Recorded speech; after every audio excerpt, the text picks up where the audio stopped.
Vamos começar com uma oração? Senhor Deus, muito obrigado, Pai, pela oportunidade de estarmos aqui, aprendendo da Tua Palavra, aprendendo das Tuas verdades, dos Teus princípios. E pedimos, ó Pai, que a Tua Palavra seja transmitida com fidelidade, trazendo a mensagem, ó Pai, que o Senhor tem para cada um de nós, entendendo, Senhor, que o Espírito Santo faz a obra e que os nossos corações, ó Pai, estejam abertos para entender e aprender aquilo que o Senhor tem para nos comunicar. Que mais do que conhecimento, possa se transformar em práticas de vida. Em nome de Jesus. Amém. Muito bom. Bom, eu queria propor que a gente começasse revisando um pouquinho do que nós vimos na aula passada, que diz respeito ao ciclo, né? O ciclo da felicidade, que está pautado em Romanos 12:1. Se nós pudermos abrir Romanos 12:1.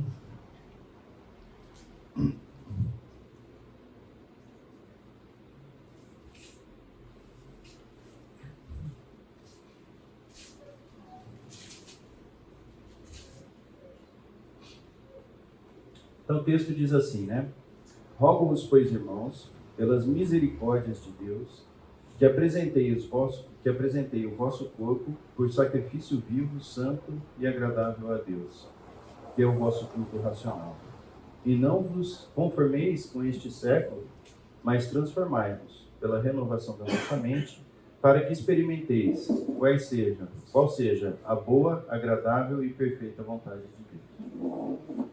Então, o que esse ciclo, né, ensina para nós? Primeiro, que a busca pela felicidade, a verdadeira felicidade que está ao lado do Pai, ela começa com a submissão.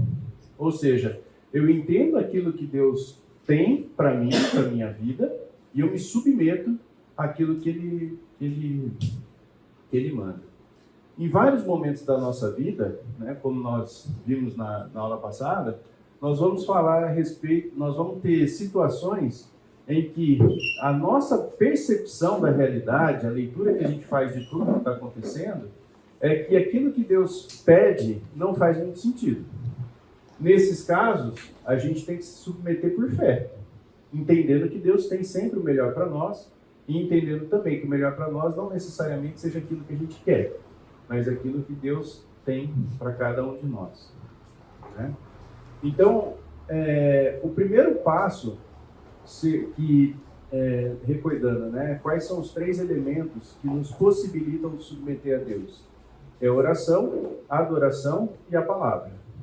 Quando eu me exercito nesses 3 aspectos, leitura da palavra, adoração a Deus e também a adoração, submissão, já confundi tudo aqui. E a oração, então eu consigo, de fato, chegar num nível onde eu me relaciono com Deus, onde eu tenho intimidade com Deus, né? Então, o primeiro passo é a submissão. A submissão, na medida em que eu entendo que eu estou sujeito a um Deus soberano, um Deus que é bom e é poderoso, traz para nós a possibilidade da dependência, né? Então, eu me submeto, então eu passo a depender desse Deus que está me instruindo a viver, né? E eu falei na outra aula, que eu acho que é importante também relembrar, né? Se eu me submeto, a responsabilidade por aquilo que está sendo dito, ou que está sendo feito, é de quem está ordenando, né? Logo, vale a pena depender de Deus. Não tem de quem, né, depender, valeria mais a pena do que o próprio Deus. Então, me submeto, isso traz para mim a consciência, e acho legal também a gente pensar o seguinte, né? Independente de você reconhecer ou não, você depende de Deus, tá certo? Você pode até não reconhecer, pode até achar que você faz alguma coisa, mas isso não muda a realidade de que é Deus quem te sustenta, né?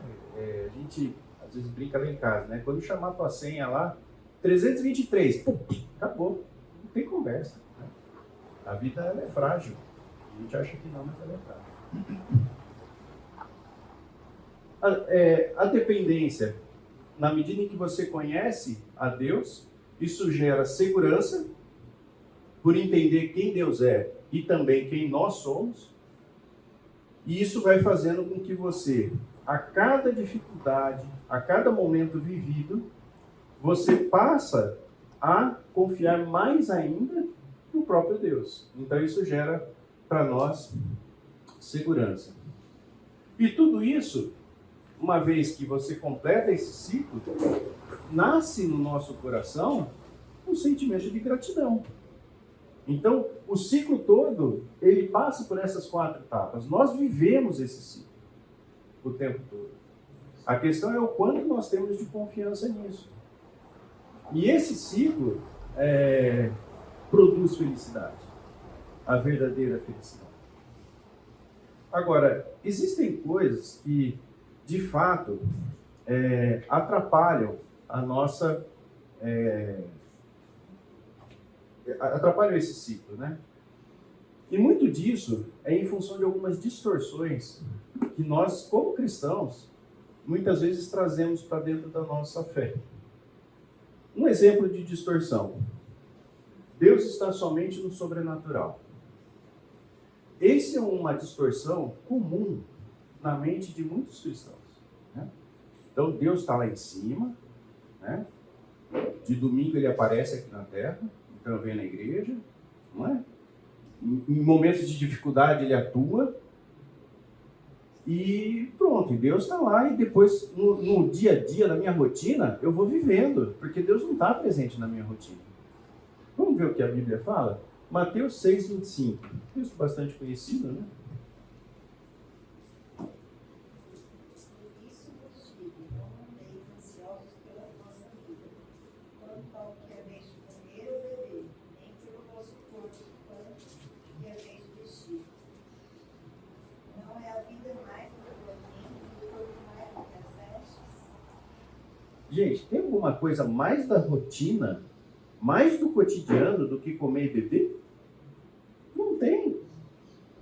E o que a Bíblia fala? Que Deus está ali, provendo, que a gente não deve andar ansioso por causa disso. Não é porque a gente não vai dar bola para isso, mas é porque Deus, ele é um Deus tão grandioso e ao mesmo tempo tão pessoal, que o nosso alimento, a nossa vestimenta, coisas do nosso dia a dia, ele está cuidando.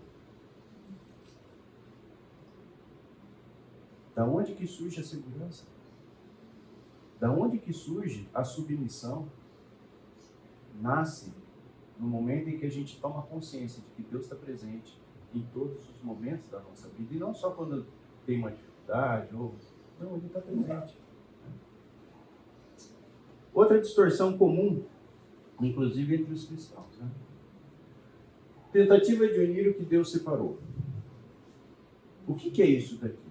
Quantos de nós, muitas vezes, por querer fazer algo, começa a racionalizar e fala, não, mas também não tem tanto problema assim, né? Então, Paulo lá falou que se fez de isso, daquilo, para conquistar algum, então não tem problema. E a gente começa a trazer para dentro da igreja, para dentro da nossa vida, conceitos e questões que são características do mundo. E a gente tenta compatibilizar isso. O que a Bíblia fala lá em Tiago 1, 14 e 15?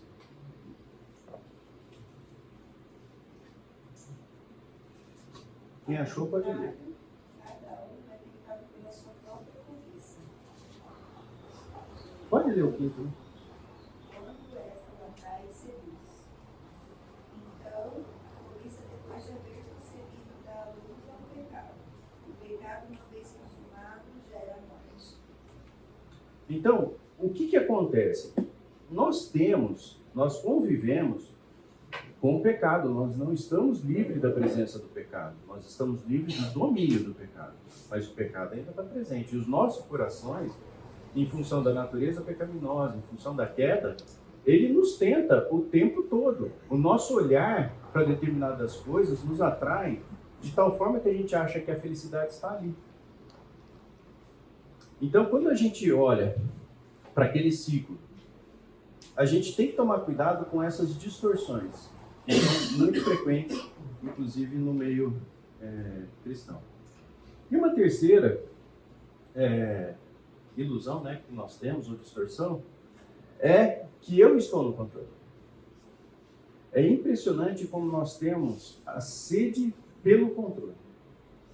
Nós queremos saber o que vai acontecer amanhã, nós queremos saber o que vai acontecer com nossos filhos, nós queremos saber o que vai acontecer com a nossa carreira, e mais, nós queremos controlar isso. Verdade ou não?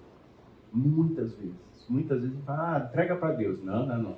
A Luciene, uma vez ela falou assim, a gente estava discutindo um problema lá e tal, aí ela falou assim, é engraçado essa questão de descansar, né?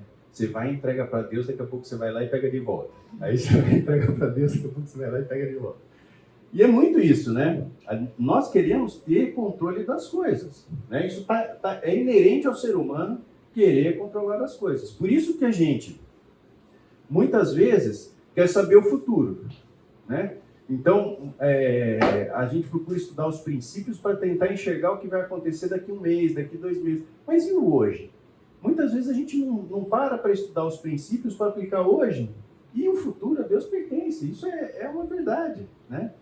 Na oração do Pai Nosso, quando fala assim, o pão nosso de cada dia nos dai hoje. O que está mostrando ali? A fé é para o dia de hoje, é para o dia presente. Amanhã, cada dia tem os seus próprios mal, né? Então são distorções que estão presentes na vida do crente e que a gente precisa estar se policiando para isso, né? Você aí do fundo pode ler aqui, não vai dar, né? Aqui é um texto de C.S. Lewis e o texto diz assim, ó, a nossa fé não é uma questão de ouvir aquilo que Cristo disse há tanto tempo e tentar realizá-lo. Antes, o verdadeiro Filho de Deus está do seu lado. Ele está começando a transformar você na mesma essência que ele é. Está começando, por assim dizer, a injetar a sua vida e o seu pensamento, começando a transformar o soldado de chumbo num homem vivo. A parte que você não gosta disso é aquela parte que ainda é chumbo, né? Quando nós nos convertemos, Deus começa um processo de transformação nas nossas vidas e Ele quer transformar um soldadinho de chumbo, que é um ser inanimado, né, em um homem vivo. E esse processo ele não é automático e ele não é instantâneo. É um processo de fato.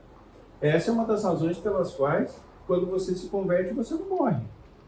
Deus tem uma obra para desenvolver na sua vida. Deus prepara obras para que a gente realize em nome dele, né? Então, essa é uma questão interessante. E aí eu queria pedir para vocês discutirem entre vocês aí em duplas, né?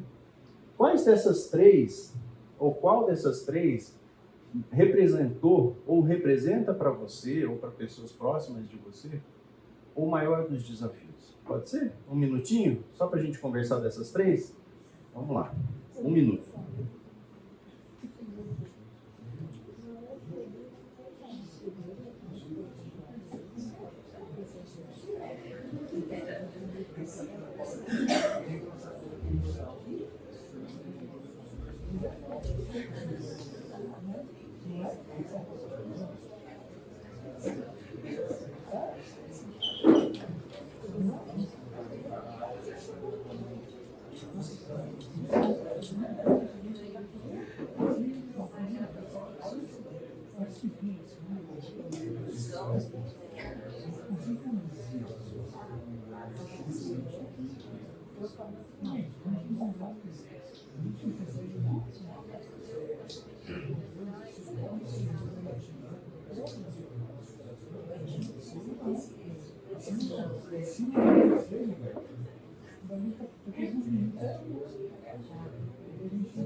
Conseguimos discutir um pouquinho a respeito dos três?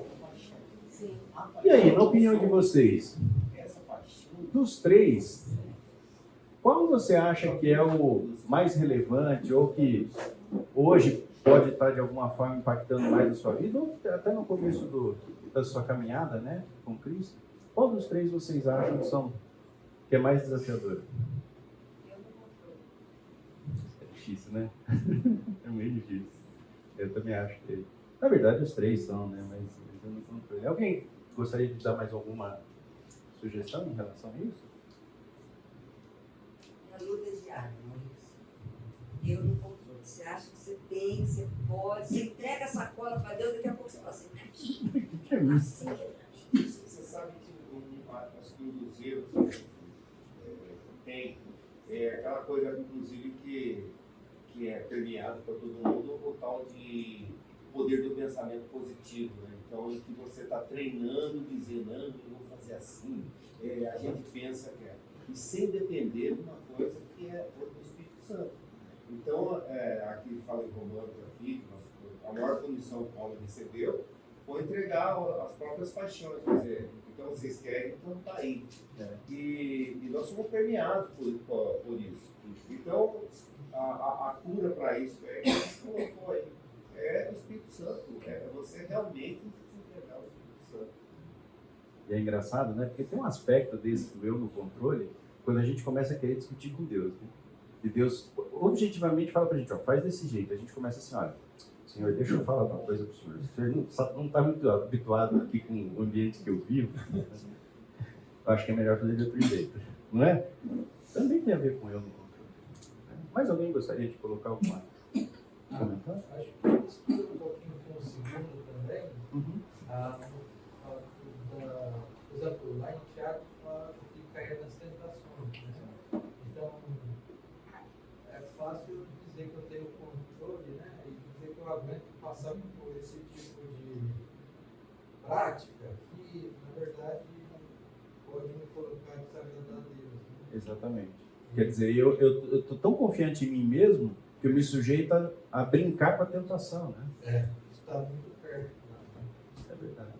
acho que uma coisa também, que eu acho que talvez seja bastante importante, é que a pessoa nem toma conhecimento que ela está no controle. Ela não reconhece que ela está no controle. É tão automático, É né? tão automático que ela não reconhece. Aí acho que é pior, porque aí a pessoa vai ter que... Se você nem tem consciência disso, né? Isso que eu estou falando é muito legal, até porque é o seguinte, o que vai trazer para nós a sensibilidade em relação ao que a gente está descobrindo da própria palavra? É o estudo, né? É a intimidade com Deus que vai fazer com que cada vez mais a gente se torne mais sensível. Tira a cegueira, né? Legal, muito bom. Então, esse daqui foi mais uma revisão. Para quem chegou depois, no sábado pela manhã, o Erasmo me ligou, ele estava afônico, inclusive, estava bem doente, aí pediu para eu substituir. Tá bom?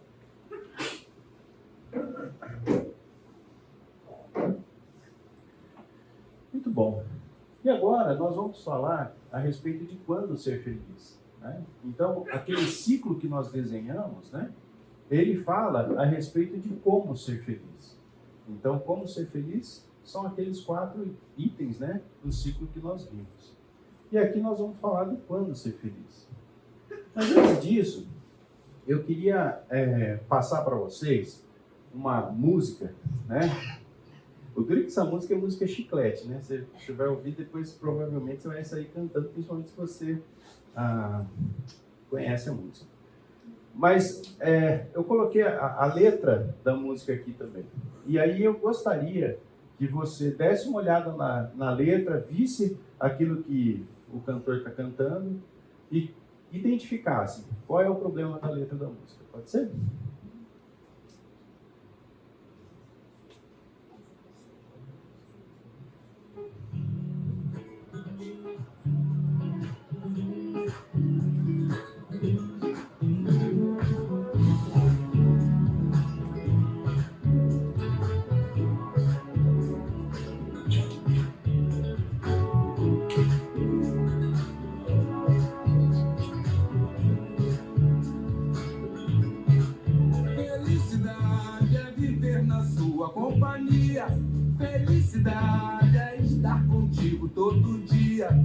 Felicidade é sentir o cheiro dessa flor.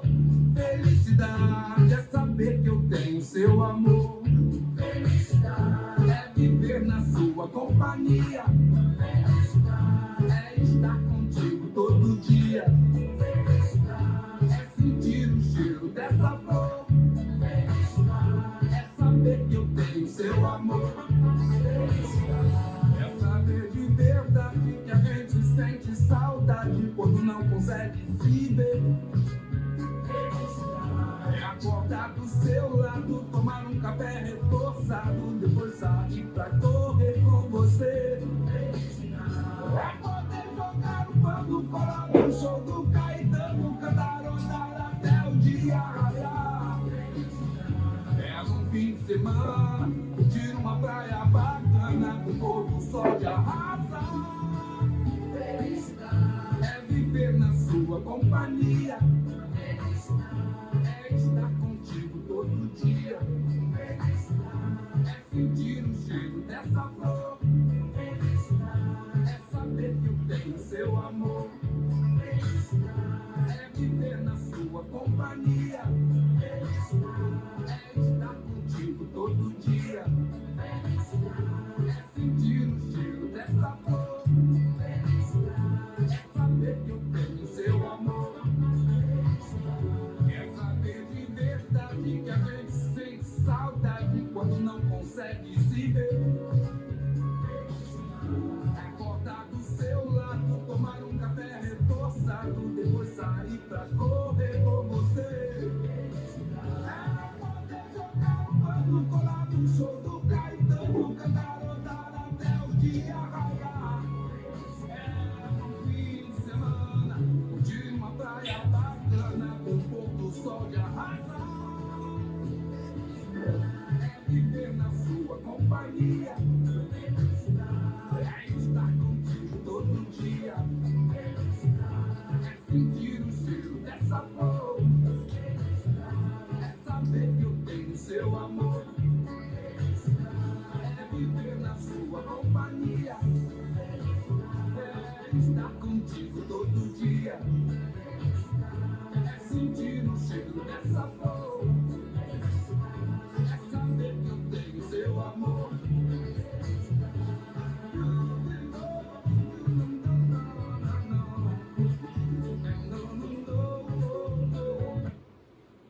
E aí? E aí? Qual que é o problema com essa letra? Hã? Show do Caetano?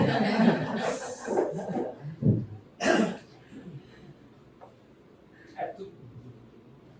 Pelo menos umas das aulas que eu fiz na semana passada, mas a parte circunstancial, né?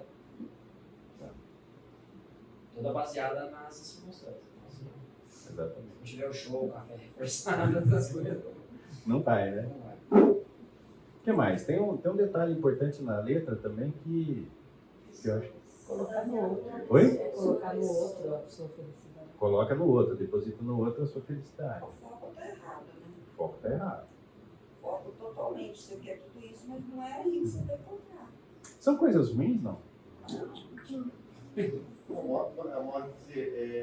Mas é uma busca de felicidade, e se a gente voltar ali, falar no hedonismo, né, que é a busca da felicidade a qualquer custo, né, sem você estar envolvido com Deus, é o que inclusive a gente vê muito hoje na sociedade, né, a política do eu, né, o importante é ser feliz a qualquer custo, e aí a gente vai vendo as atrocidades que vão acontecendo aí fora, o mundo afora, e ela está desvinculada de Deus. Totalmente, o tempo né? todo está centrada no eu. Quando ele fala felicidade aí é o problema. O verbo ser é o problema. Não que essas coisas sejam ruins, exceto o show do Caetano, né? Então, mas são coisas boas. E depois que você se converte, essas coisas continuam sendo agradáveis. Então, outra coisa, é uma idolatria, né? Porque você está colocando o seu primeiro foco daquilo que para você é o mais importante na sua vida em algo que não é Deus. Então, por exemplo, a letra da música não está errada se quando ele fala assim, a felicidade, né, é saber que eu tenho o seu amor, se ele estivesse se referindo ao amor que o Senhor Jesus Cristo demonstrou pelo homem. Quando ele diz assim, felicidade é estar contigo todo dia, se ele estivesse se referindo à presença do Senhor no nosso meio todo dia, se a pessoa que ele estivesse se referindo nessa música não fosse, no caso aí, obviamente, né, uma mulher, mas fosse o Senhor Jesus Cristo, de repente a música nem estaria errada. Mas o problema é que a gente sabe que não é. Mas assim, é verdade isso, né? E também é verdade que essas coisas, com o passar do tempo, com a conversão, elas não se tornam ruins. Porque uma das razões também desse curso trazer para nós é uma visão correta a respeito das coisas. Então, obviamente, quando a gente gosta de alguém, a gente sente saudade, é gostoso isso, né? Até sentir saudade é gostoso. Né? Pois não. Eu só queria comentar que, às vezes, poeticamente, né, nas músicas, né, o pessoal usa algumas hipérboles, né, felicidade, como se fosse, às vezes, uma alegria, uma questão menos que isso. Né? E eu acho que dentro dessa questão poética, é interessante ver quanto realmente a paixão que esse demonstra pela amada. Né? Então a gente vê lá em Cânticos dos Cânticos de Salomão que existe também esse tipo de apreciação. Tá? Se a gente for, claro, aplicar na ideia de felicidade como Deus, isso está bem. Mas se a gente conseguir entender inclusive tem que tomar cuidado com aquele número 2 lá que você colocou anterior, daquilo que é santo, aquilo que não é santo, aquilo que é tentação, aquilo que não é tentação, enfim, falar isso, a gente consegue ver que essa música ela tem muito embutido o amor de Deus, né? Porque Ele quer que a gente tenha um relacionamento bom com o nosso cônjuge, né? Exatamente, viver bem, sentir saudade, apreciar o tempo, como Ele quer que a gente tenha isso com Ele. Exato. Né? E o grande segredo é esse, né? Eu acho que na medida que a gente aprofunda o conhecimento e a gente para pensar em questões que às vezes passam tão batidas, tão automáticas, né? A gente consegue desenvolver melhor o nosso raciocínio. Então veja só, o que a música traz de várias circunstâncias, de várias situações de felicidade, que ele está traduzindo como felicidade, são coisas que continuam boas depois da conversão. E que Deus nos abençoa com muitas delas. Né? Curtir uma praia no fim de semana, quem daqui não gosta? Não é? Então, qual que é a diferença? O que muda? Né? Eu penso que quando nós nos convertemos, até essas coisas mais simples, elas mudam de sabor. Eu não sei se eu consigo ser tão preciso na ilustração, mas eu penso que é mais ou menos o seguinte: antes de você se converter, é mais ou menos quando uma pessoa muito querida chega para você e conta a respeito de uma viagem que ela fez. E você se alegra por ela, não é? Depois da conversão, é como se você estivesse indo com ela na viagem. Percebe?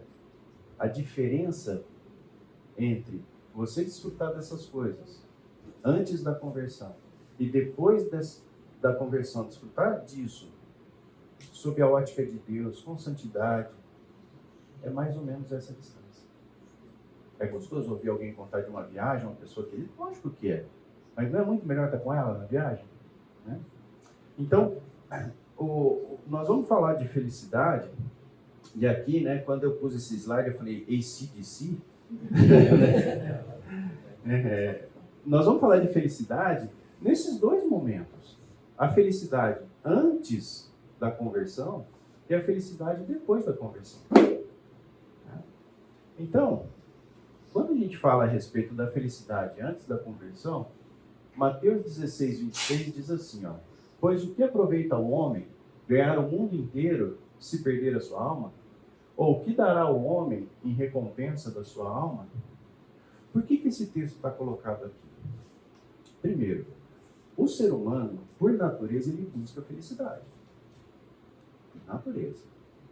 né? Ele sempre vai procurar estar numa condição de felicidade, mesmo um homem caído, né?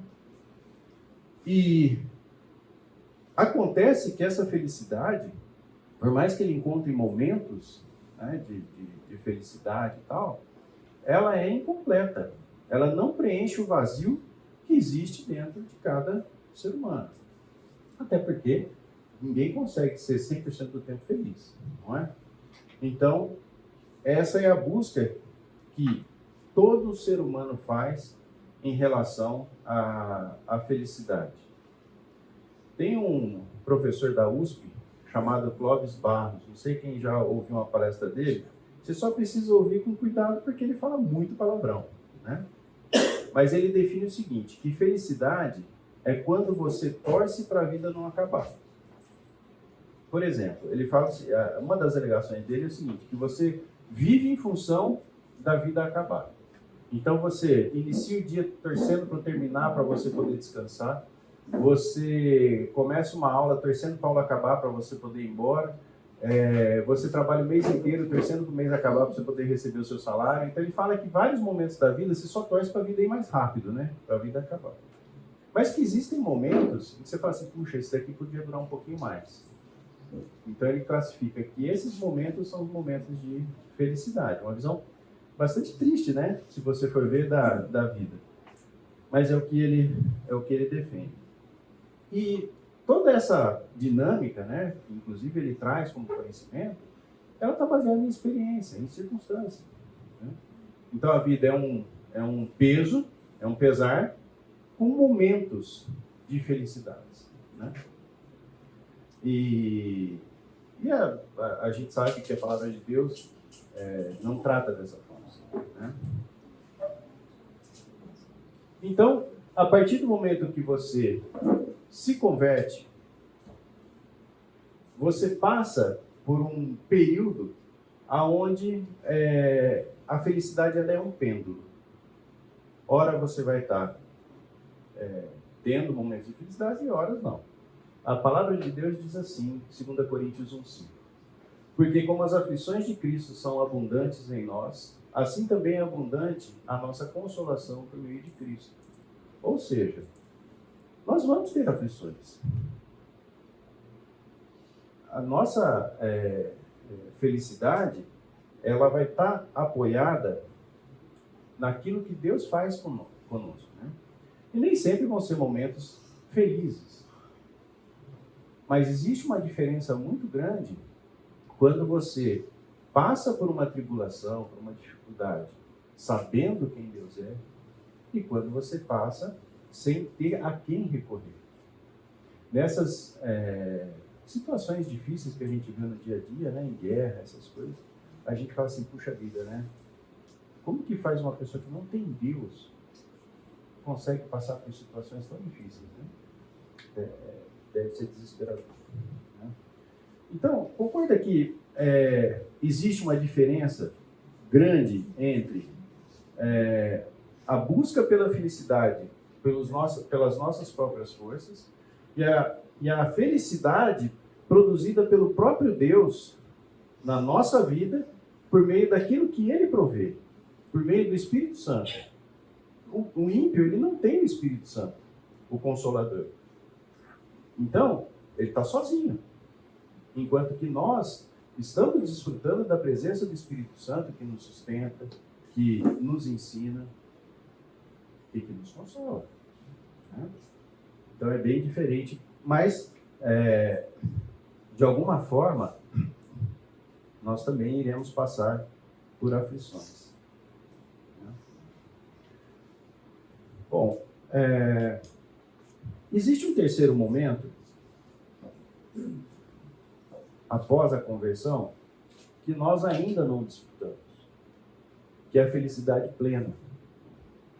E o texto de 1 Coríntios 2:9 nos diz assim: todavia, como está escrito, nenhum olho viu, ouvido nenhum ouviu, mente nenhuma imaginou o que Deus preparou para aqueles que o amam.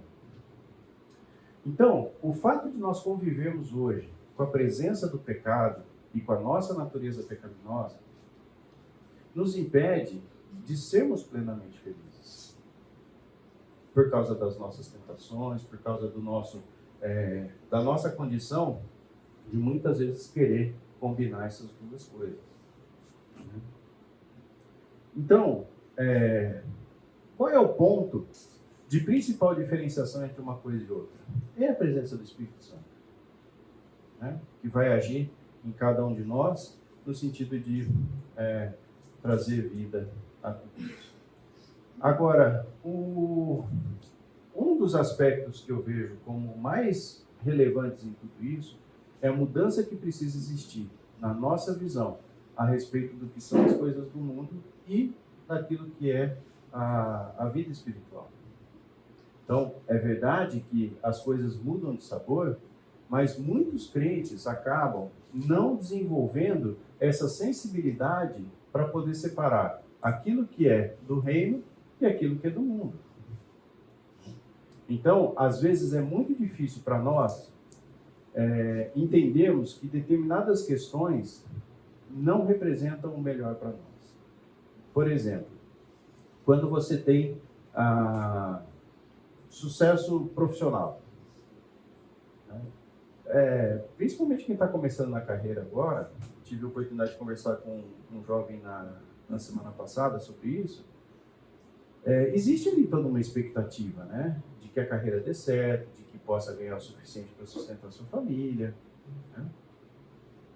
E é difícil a gente pensar assim, será que é possível ser feliz? Ou até explicar para um jovem como esse, não tendo sucesso profissional, não sendo capaz de viver num padrão de vida bacana? Às vezes é difícil para entender isso. O que pode trazer para nós esse conhecimento, essa experiência? É o Espírito Santo. Se nós pensarmos na vida dos apóstolos, qual foi o sucesso profissional que eles tiveram? Como foi a vida deles após a morte de Cristo? Foi uma vida de martírio, né? Uma vida de desafios. E aí a gente não pode deixar de fora Filipenses 4, né? Em que Paulo diz que aprendi a viver contente em toda e qualquer situação. Mas por que ele aprendeu a viver contente? Como é que esse aprendizado se dá? Basicamente, porque ele mudou a lente pela qual ele enxergava o mundo. Sem mudar essa lente, a gente não vai conseguir aprender a viver contente em toda e qualquer situação. E isso tem a ver com intimidade com Deus. E a intimidade com Deus é construída através da oração, adoração e a palavra de Deus. Então percebe como isso tudo orbita em cima desses três elementos? Na medida em que eu tenho conhecimento da palavra, na medida em que eu desenvolvo uma vida de oração, e na medida em que eu adoro a Deus, eu começo a desfrutar de um outro patamar de vida. Em que eu troco a lente dos meus olhos, e mesmo que essas coisas que nós vimos até na música, né, sejam boas, aquilo começa a perder um pouco ou bastante da importância. De tal forma que eu posso não ter aquelas coisas que são boas, que são agradáveis, e ainda assim estar feliz. Esse é o nosso principal desafio. É saber que coisas boas, saber que coisas que nos dão prazer, elas têm uma importância menor quando comparadas àquilo que Deus tem para nós. Que pode ser, inclusive, nos privar dessas coisas. Qual é o compromisso de Deus para com a gente? É trazer o caráter de Cristo para a nossa vida. Tem pessoas que o plano para que isso aconteça vai ser um caminho mais tranquilo. Tem pessoas que não. E Deus seria injusto se Ele deixasse de propor para você uma dificuldade, nessa dificuldade você se tornar mais parecido com Cristo. É muito lindo a gente ver o quanto que Deus pode transformar a nossa vida. O quanto que Deus pode trazer de mudança em relação a lidar com essas diferenças, né? O meu coração quer uma carreira bem sucedida, né? Muito dinheiro no bolso, saúde para dar e vender. Quem conhece essa frase aqui da sala? Está diminuindo cada vez mais. Isso era um antigo, acho que era uma música, né? Muito dinheiro no bolso. Oi? O Réveillon. Né? Tem uns 2 anos de Réveillon. É verdade. Então, assim, e ainda assim você ser feliz. Então, nós terminamos o período anterior falando a respeito da importância de nós mudarmos a lente da forma como a gente vê todas as circunstâncias, né, do mundo para uma lente que enxergue claramente aquilo que Deus faz por nós. Isso é um exercício muito desafiador em vários momentos da nossa vida. Né? Agora, parte dessa transformação, ela vem do conhecer o que Deus tem preparado para nós. Então, muitas vezes, a gente não valoriza ou não dá o devido valor àquilo que Deus traz para nós como promessa, do que vai acontecer na eternidade. Né? E por isso que, muitas vezes, a gente não desfruta da plenitude da felicidade nos dias de hoje. Porque, uma vez que você se converte, você já começa a desfrutar da eternidade a partir daquele ponto. A partir do momento da eternidade, da conversão, você já se tornou um ser eterno. E muitas vezes a gente não tem essa consciência. Né? A gente continua vivendo o mundo, vivendo aquilo que é a nossa rotina, o nosso dia a dia. Né? Mas a gente já é um ser eterno. Nesse aspecto de entender aquilo que Deus tem preparado para nós, vamos dar uma lida num texto. Marcos 9:41. Marcos 9:41. Quem achou pode ler.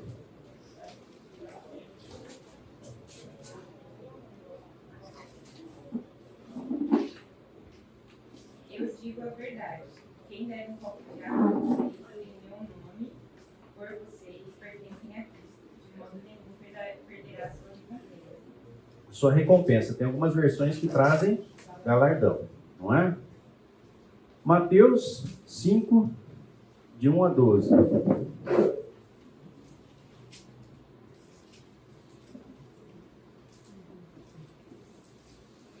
Vendo Jesus as multidões, subiu ao monte. Como se assentasse, aproximaram-se os seus discípulos. Ele passou a ensiná-los, dizendo: Bem-aventurados os humildes de espírito, porque deles é o reino dos céus. Bem-aventurados os que choram, porque serão consolados. Bem-aventurados os mansos, porque herdarão a terra.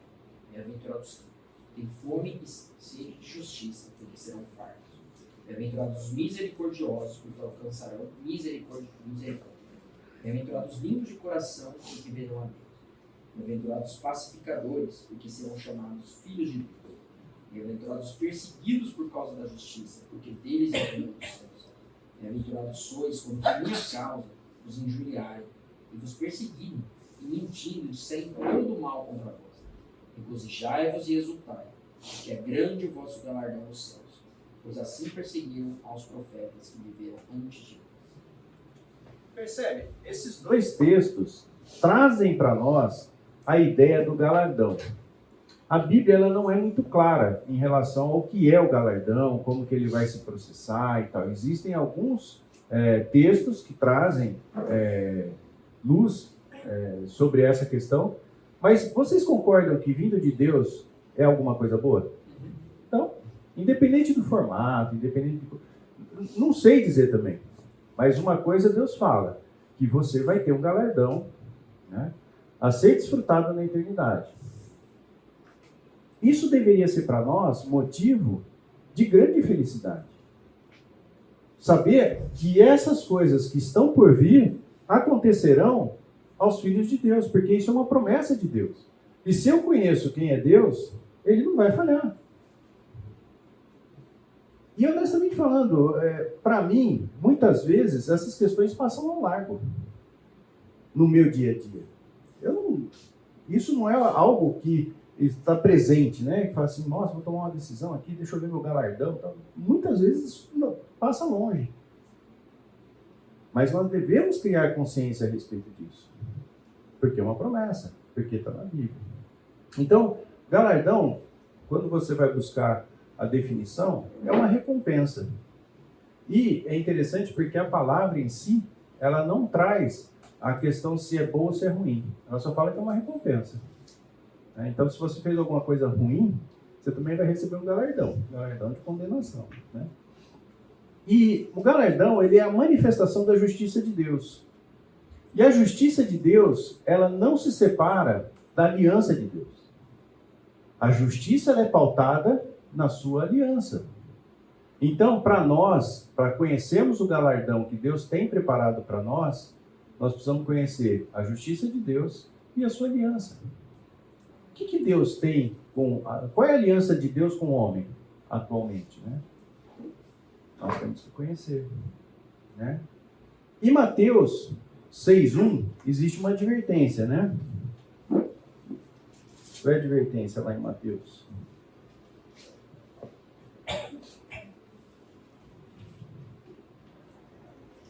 Guardai-vos de exercer a vossa justiça diante dos homens, com o fim de ser vistos por eles. De outra sorte, não tereis galardão junto do vosso Pai Celeste. Não é interessante? Ao mesmo tempo em que existe o galardão sendo prometido, por outro lado, nós podemos exercer coisas boas, mas com a motivação errada. Então, se nós formos pensar em termos de reino, né, da eternidade, existem coisas que a gente faz em função do reino. Tudo aquilo que a gente faz em função do reino, essa obra será provada pelo fogo e ela caminhará para a eternidade. E tudo aquilo que eu faço em que o objetivo é o mundo ou não é o reino, né, vão ser provadas pelo fogo e tudo isso é o quê? Madeira, palha, feno, isso será queimado. Então, quando a gente fala a respeito de trocar a lente de como a gente enxerga o mundo, nós estamos falando a respeito do nosso coração. A respeito do quanto a gente consegue perceber os princípios que Deus coloca para cada um de nós e interpretar o mundo a partir dele. Porque é possível que você faça coisas boas com a motivação errada. Né? E essa questão é tão importante que tem um texto em Efésios 2 que fala a respeito disso. Vamos abrir lá? Efésios 2, de 1 a 10.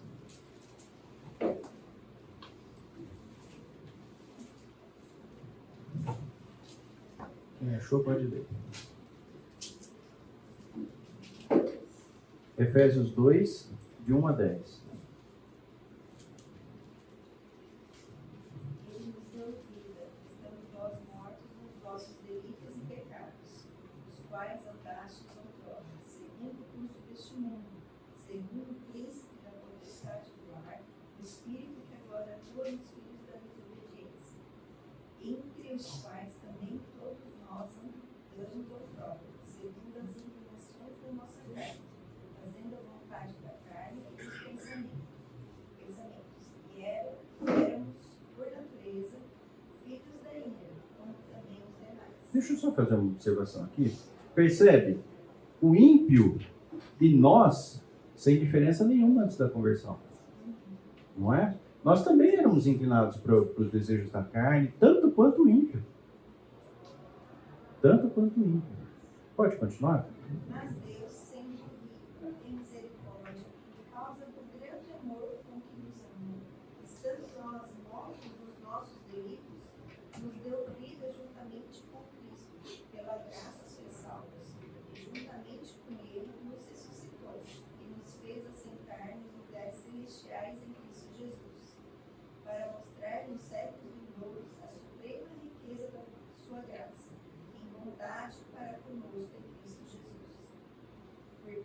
graça sois salvos, mediante a fé. E isso não vem de vós, é dom de Deus, não de obras, para que ninguém se glorie. Pois somos feitura dele, criados em Cristo Jesus, para boas obras, as quais Deus de antemão preparou para que andássemos nela. Então veja só, existe uma diferença entre a questão da salvação não é pelas obras, certo? Acho que isso é muito claro para todos nós. Mas ele é para as obras. Então, quando Deus nos salva, quando Deus nos alcança, existem obras que ele tem preparado para cada um de nós. E nos capacitar para essas obras é parte da aliança que nós temos com Deus. Quem vai nos capacitar é o próprio Espírito Santo. É Deus quem age em nós, né? E quem desperta em nós o desejo, tanto o desejo quanto o realizar. Mas ainda assim, parte de um coração que entende quem é Cristo. Qual foi a obra que Cristo fez por nós. Isso deve nos levar a esse pensamento onde eu vou ter o alicerce que é Cristo e vou trabalhar para as questões do reino. E isso traz para mim felicidade. Eu não sei quantos de vocês já viveram a situação de servir a Deus e isso trazer para você uma alegria indizível, né? Isso é parte da bênção de Deus. Não está errado você se sentir feliz por ter obedecido. Isso são obras que são santas e que Deus nos abençoa em relação a isso.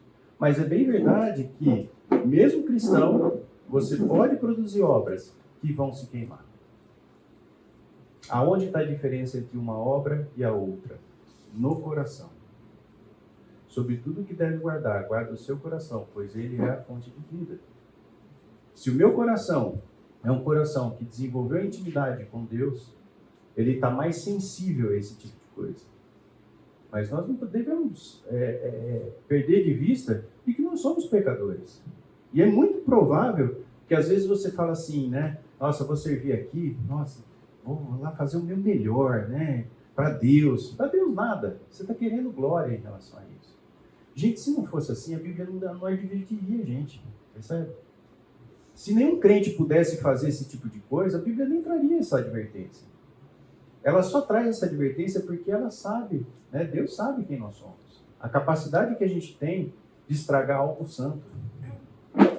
Simplesmente pelas nossas vaidades, pelas nossas paixões, que continuam mesmo depois da conversão.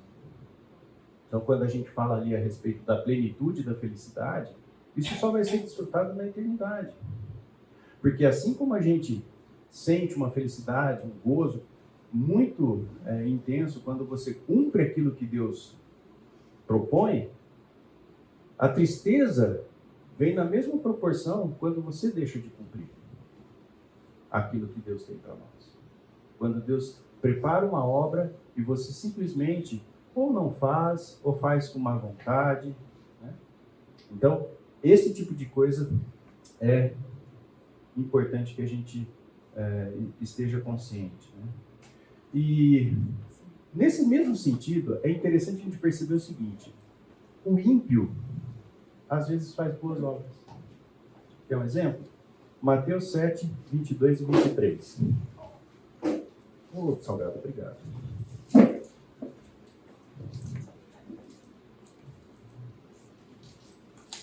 Mateus 7, 22 e 23. Muitos naqueles dias hão de dizer: Senhor, Senhor, porventura não temos nós profetizado em Teu nome, e em Teu nome não expelimos demônios, e em Teu nome não fizemos muitos milagres? Então lhes direi explicitamente: nunca vos conheci. Apartai-vos de mim, os que praticais a iniquidade. Então, Jesus não fala assim: vocês não fizeram isso. Ele nem entrou nesse mérito. Ele nem entrou nesse mérito.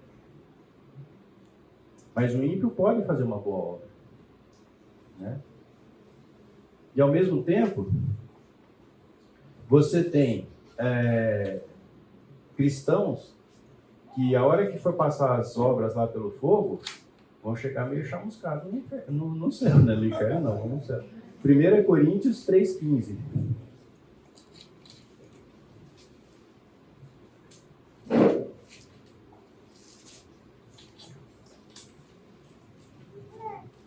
Quem achou pode ler.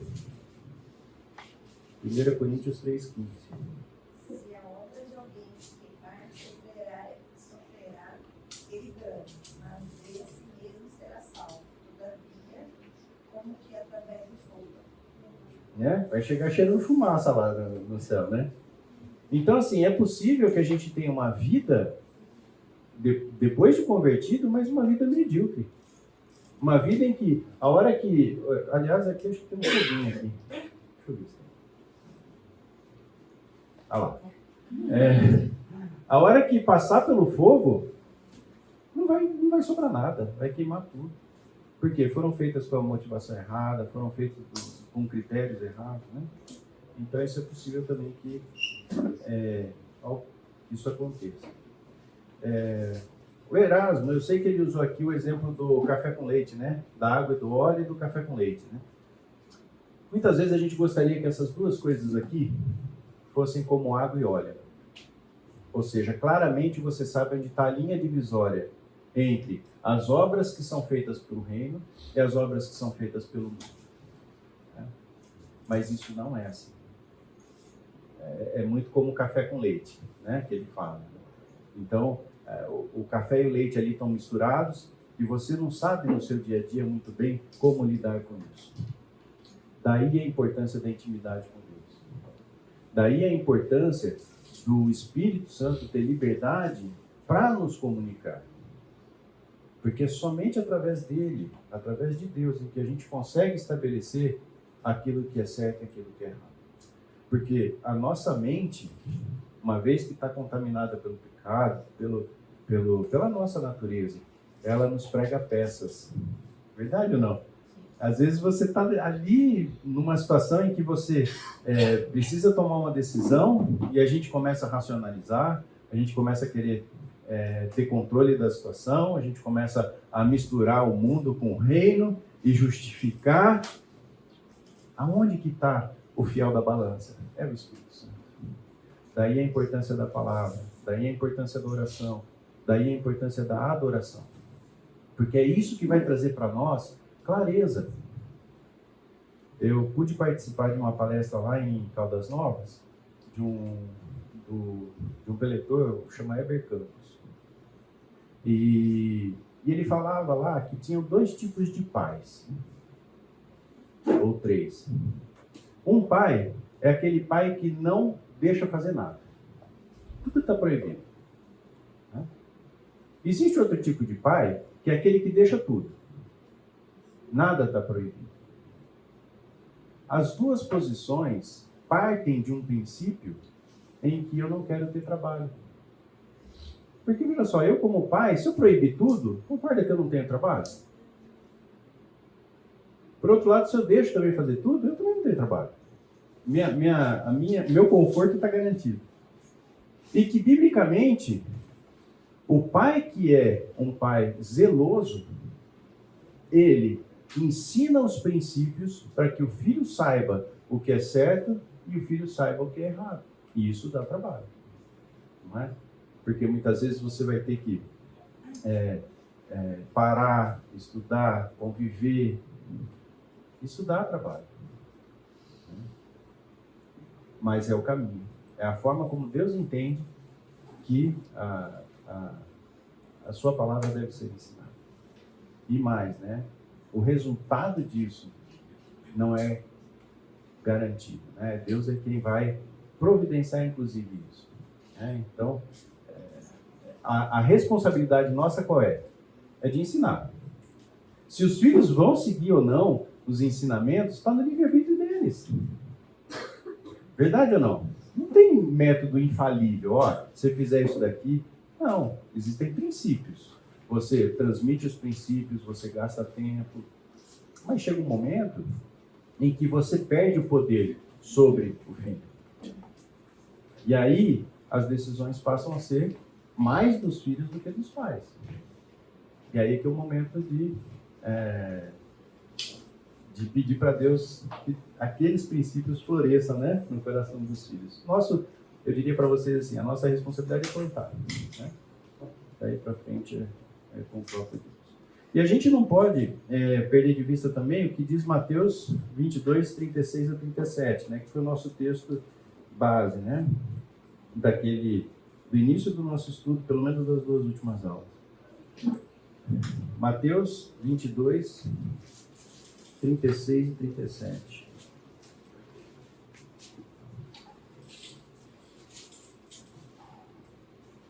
Se alguém achou, pode ler.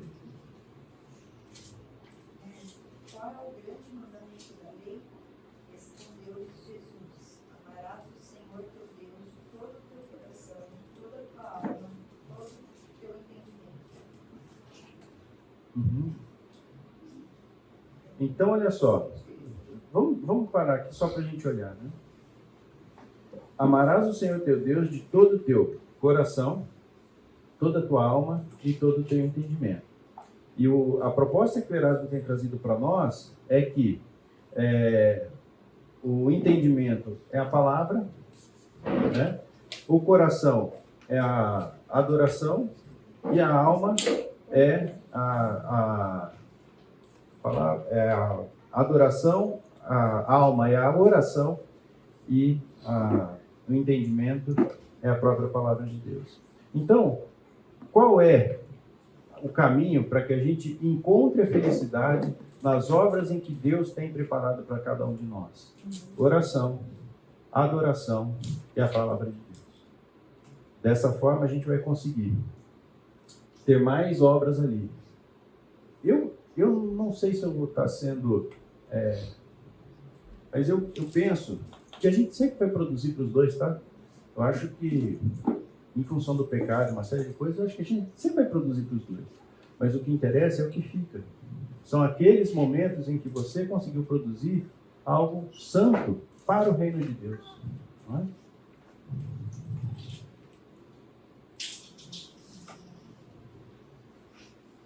Ó, tem até efeito, né? Essas obras se queimarão, e aí... Joia. Então nós falamos um pouco da felicidade e daquilo que acontece lá na eternidade, né? As obras serão provadas pelo fogo, parte vão permanecer, parte serão queimadas. E o agora, né? Quando a gente fala a respeito da nossa condição no aqui e agora. Veja se isso não faz sentido, né? O texto de Romanos 5, 3 a 4 diz para nós assim, ó: e não somente isso, mas também nos gloriamos nas tribulações, sabendo que a tribulação produz paciência, a paciência a experiência, e a experiência a esperança, né? Romanos 5, 3 a 4. Uma vez eu estive conversando com o Renato Tamburus, e a gente estava numa situação lá que o seu Laércio estava muito doente, né? Estava muito ruim já no finalzinho. E o seu Laércio foi lá na Lumac, né? E aquilo me deu uma tristeza muito grande, né? Ver o seu Laércio daquele jeito, bem debilitado. Quem conheceu ele, né? Ele, pra você ter uma ideia, na época ele trabalhava numa sala e ficava no mezanino, assim, né? Ele subia escada de 2 em 2 degrau, assim, era um vigor, né? O seu Laércio sempre foi muito, muito ativo. E aí, naquele dia, ele foi lá, e eu vendo toda aquela situação, né? Depois o Renato estava perto de mim, assim, aí comecei a chorar, não aguentei, né? Aí o Renato falou assim: olha, Marcos, eu vou falar uma coisa para você. Depois que o Davi morreu, poucas coisas me abalam. Por que isso? Porque quando o Davi morreu, ele pôde ver, e acho que não tem experiência mais dolorida, né, do que perder um filho. Acho que não. Ele pôde ver que Deus sustentou. Então essa experiência, essa tribulação, que foi uma tribulação terrível na vida dele, produziu nele lidar com situações difíceis muito diferente de pessoas que nunca passaram por nada, né? Então, esse texto ele tem esse caráter. Na medida em que a gente vai vivendo tribulações, a gente vai criando musculatura espiritual. E a gente vai ficando mais forte. Tem situações que são difíceis de passar, mas elas servem para nos fortalecer na fé. Pensa assim, ó, quando a gente pega a história de Jó, o que Deus fala a respeito de Jó? Que ele era um homem íntegro, que era um homem justo, certo? Deus precisava saber que Jó continuaria fiel, mesmo depois de passar por tudo que ele passou? Deus precisaria saber disso? Não. Quem que precisaria saber disso? Jó. Jó. Gente, antes eu te conheci de ouvir falar. Agora meus olhos te veem. Sabe por que isso foi possível? Pelas experiências que Jó passou. Porque ele era um homem íntegro antes. Ele era um homem justo. Mas se ele não tivesse passado pelo que ele passou, ele não teria essa bênção de antes conhecer Deus, de ouvir falar, e agora meus olhos te veem. Então, a tribulação, ela não é prazerosa, mas ela é proveitosa para o nosso crescimento. E a tribulação, ela produz a paciência. É verdade ou não é? Quando você está numa situação difícil, qual que é a primeira coisa que você pede para Deus? Qual que é a primeira coisa que você pede? Você está numa situação difícil. O que você pede para Deus? Abrevia, né? Não é verdade? A gente quer sair de lá, o mais rápido possível. E muitas vezes, a resposta de Deus é não. Vai ficar aí. Porque Deus é sádico? Não, porque existem questões que você precisa aprender ou vivenciar, e isso vem da paciência, né? do caminhar diário. E aquela situação não se resolve, e você está sofrendo, evidentemente, mas Deus continua te deixando ali. O que eu posso dizer é o seguinte: Deus, ele é um médico que ele não erra a terapêutica, ele não erra o remédio, e ele não erra o tempo de tratamento. Se você está vivendo essa situação, é uma situação difícil, é porque ele está te ensinando, dia a dia, a como confiar nele, muitas vezes. Né? Descansar e outras coisas. Também é verdade, o texto nos diz isso, né? De que a paciência produz a experiência. Que eu acho que aqui entra muito o caso do Renato, né? De ter vivido uma situação extrema, né?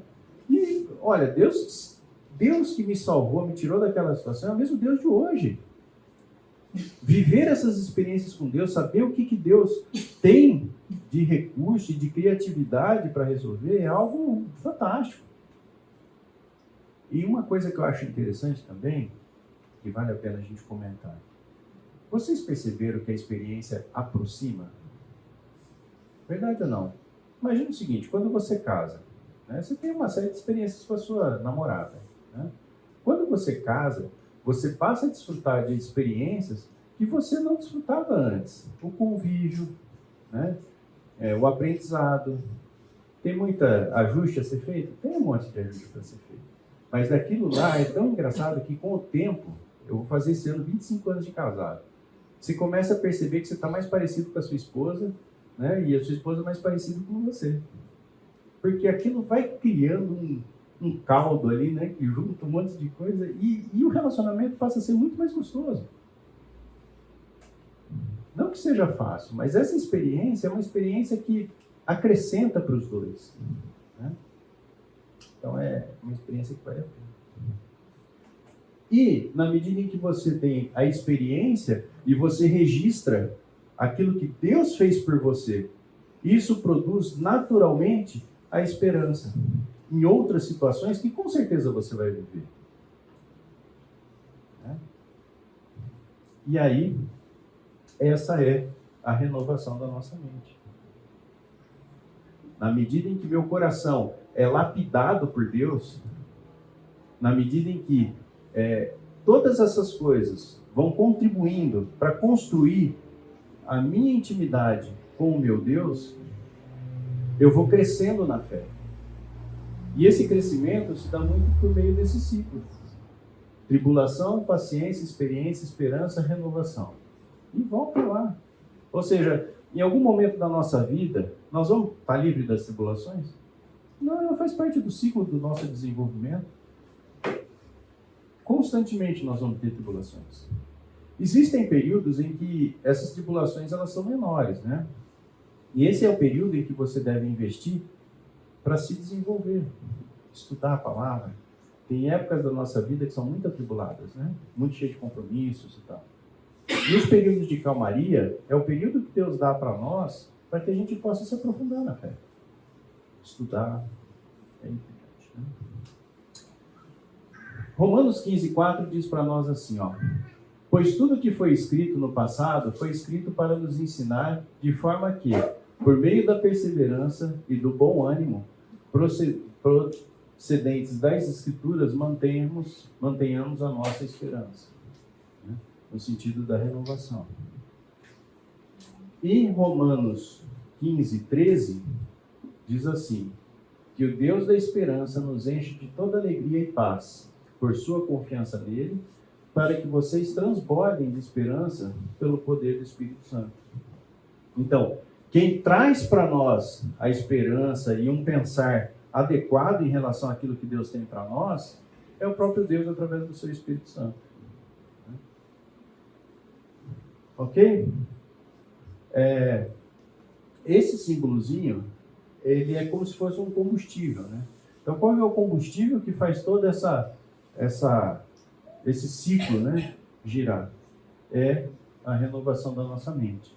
Por isso que a Bíblia nos adverte em relação a isso. Porque na medida em que nós vamos renovando a nossa mente, a questão da renovação da mente, ela tem a ver com a interpretação que a gente faz a respeito desse mundo.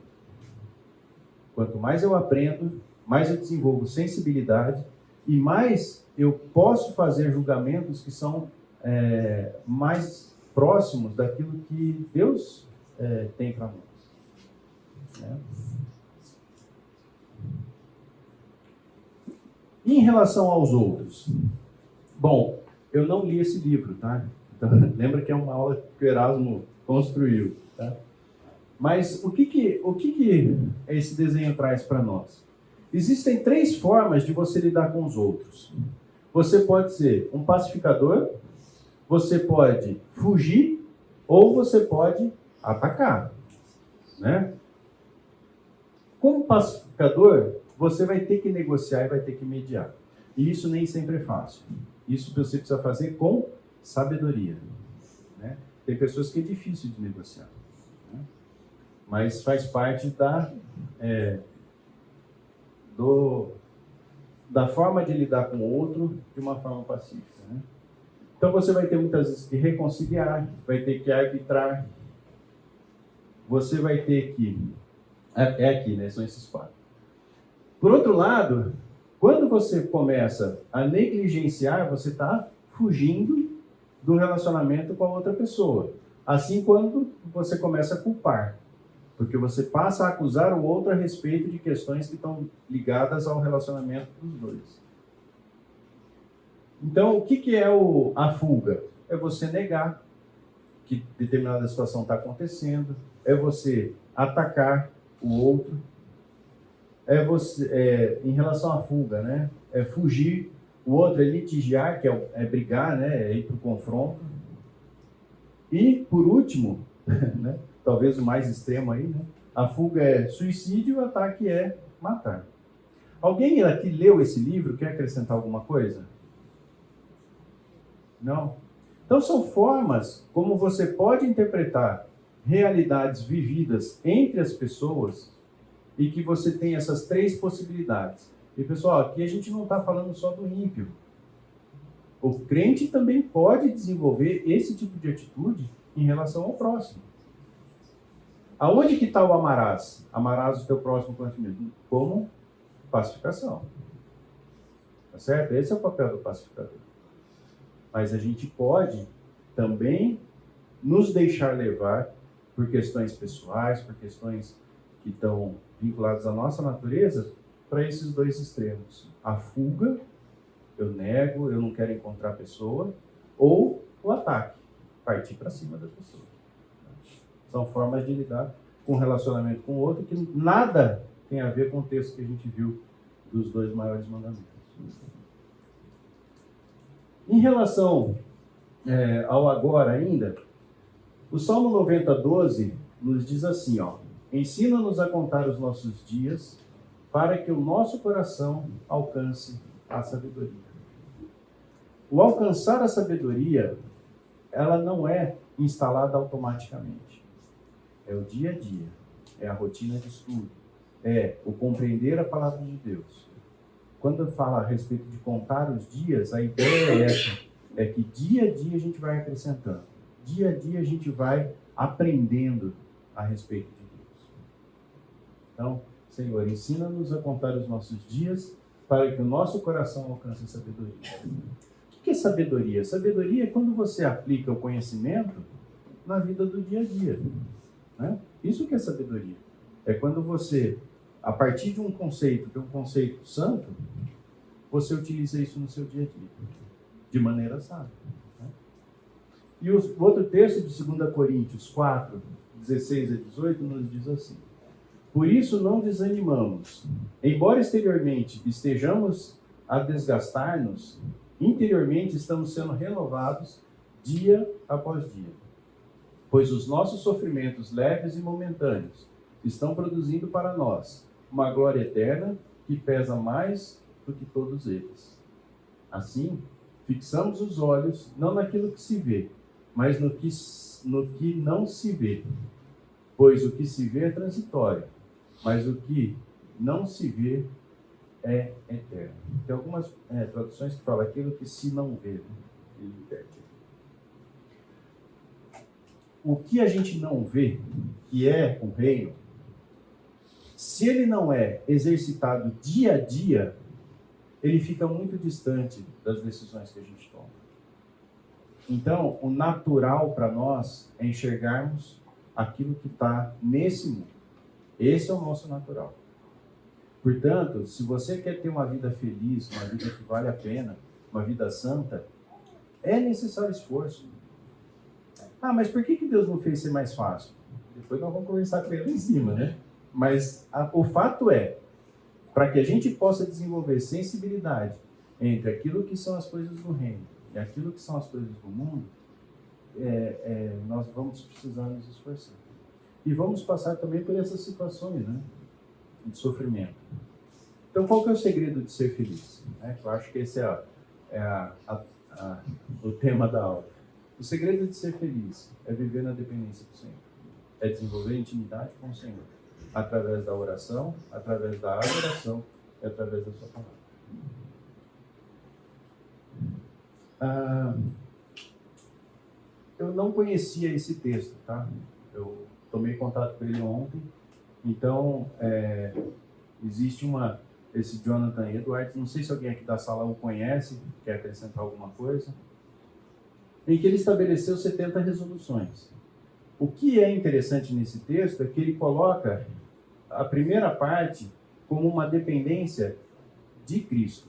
Então ele fala assim, ó: estando ciente que sou incapaz de fazer qualquer coisa sem a ajuda de Deus, eu humildemente lhe suplico que por sua graça me capacite a manter essas resoluções na medida em que elas estiverem de acordo com a sua vontade por causa de Cristo. Então percebe que, em primeiro lugar, antes das resoluções, ele se coloca como alguém que é incapaz por ele mesmo de manter, inclusive, as resoluções que ele definiu para si mesmo. E são 70. O Erasmo colocou 2 aqui, tá? Resolvi nunca fazer qualquer tipo de coisa, seja na alma ou no corpo, maior ou menor, senão que tende para a glória de Deus. Nem sê-lo, nem sofrê-lo, se eu puder evitá-lo. Basicamente, ele está dizendo o seguinte: o foco dele está voltado para as coisas de Deus. Se Deus o capacitar, ele resolve que ele fará isso aqui. Então, primeiro ele se subordina a Deus e depois ele se propõe a fazer.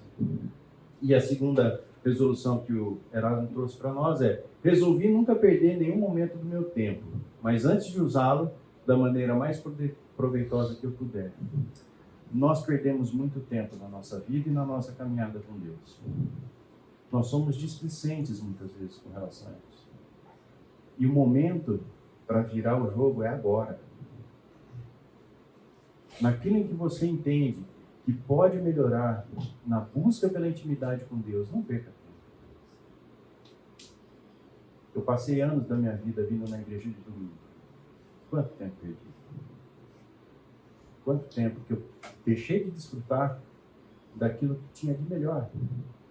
Atolado no trabalho, atolado muitas vezes em diversões, viagens, isso aqui, tudo legal, mas sem esse sabor que só a intimidade com Deus traz para nós em cada uma das experiências, mesmo nas experiências mais simples.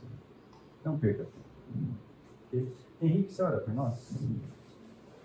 Meu Deus Pai, a gente te agradece, Senhor, pela tua palavra, o Senhor ter podido trazer até nós no dia de hoje, Senhor, através do Maurício, os seus ensinamentos para nossas vidas. Meu Pai, eu peço no coração de cada um aqui, Senhor, a começar no meu, que nós possamos olhar para esses princípios, Pai, que estão na tua palavra, aplicados na nossa vida, para termos, Pai, uma vida mais condizente com aquilo que o Senhor espera de nós, pelas obras que de antemão o Senhor preparou para que nós andássemos nela. É o que eu peço, em nome de Jesus. Amém.